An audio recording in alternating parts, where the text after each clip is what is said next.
G'day, it's Pete here, and today I wanted to do a day one report from the World Championships, and I wanted to cover both the Australian and the New Zealand team, see who's doing well and what's coming up.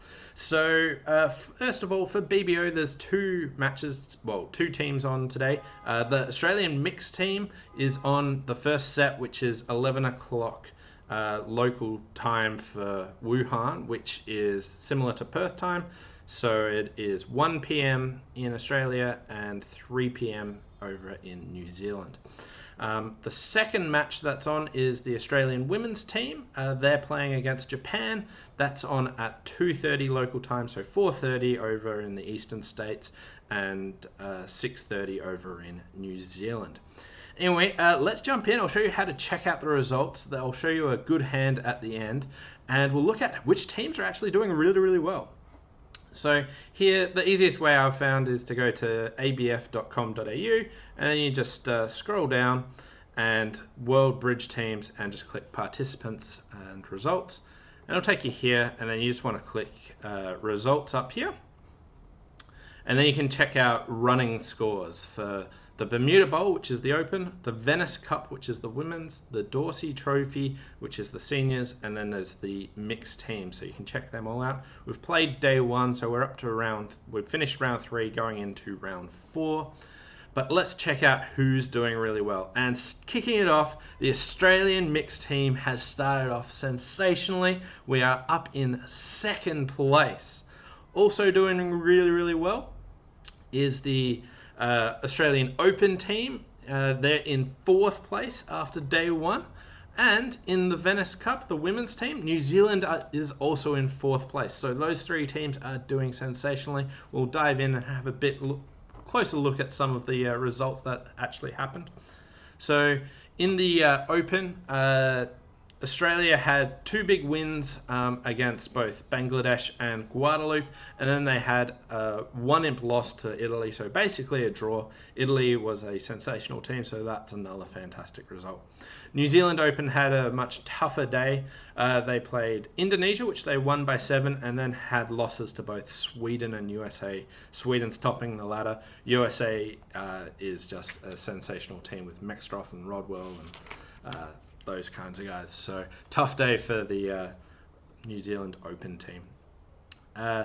In the women's, New Zealand won all 3 of their matches. They played Japan and won that by 14. They played Hong Kong, won that by 7, and then they beat Tunisia by 20. So fantastic start by New Zealand with 3 wins there. The Australian women's team managed a win against Pakistan by 13 imps, so fantastic result there. Had another couple of tough matches other than that, but good to see them get a nice win on the board. In the seniors, Australia managed 2 wins today, having a tough draw all round, but they managed a 4 imp win over France and a 25 imp win over Poland, both quite strong teams. The New Zealand seniors team had a really tough day, unfortunately slow start for them. In the mix, Australia had 3 good wins. They beat Poland by 14, China by 30, and Morocco by 26. So sensational start by the Australian mixed team. And New Zealand had 2 wins today. They beat Barbados by 23 and Indonesia by 4. So New Zealand are also right in the mix there. So decent day for the New Zealand mixed team. So let's now go check out a cool hand that was played by Liam Milne in match 1 of today. So here, they had an auction that went like this to 3 no trumps. Tony opened 1 club, Liam bid 1 diamond, which is actually a transfer to hearts, and Tony bid 1 heart, which just showed a weak no trump, 12 to 14, 11 to 14. It went double, redouble. East bid a spade because they were a bit stuck of where they wanted to play, I guess. And it went pass, and Liam bid 3 no trumps. So the opponent started off with spades, and he won the 10 of spades, and played a club towards the queen, which lost to the ace. They then pulled another spade, and he won. He now took an interesting line in hearts, where he played a heart to the 9. This forced out the king, and it'll work anytime West has king doubleton. It'll also work anytime East has like just the jack and 10 of hearts. So this managed to pick up a second heart trick. So at this stage, it looks like he's got 3 spades, 2 heart tricks is 5, he's got a club is 6, he's got a diamond is 7, and he can build at least one more other diamond trick for 8. But the bad diamond break means he doesn't have an extra trick there, and the jack of clubs where it is means the most likely play in clubs would be a club to the 10, which would lose to the jack, so it doesn't look like it's easy to set up an extra club trick here. So anyway, it went heart to the king, and they played another spade, which he won, and unblocked the ace of hearts, and played the queen of diamonds to the ace. And now cashed the queen of hearts. And West here feels the pinch at this point.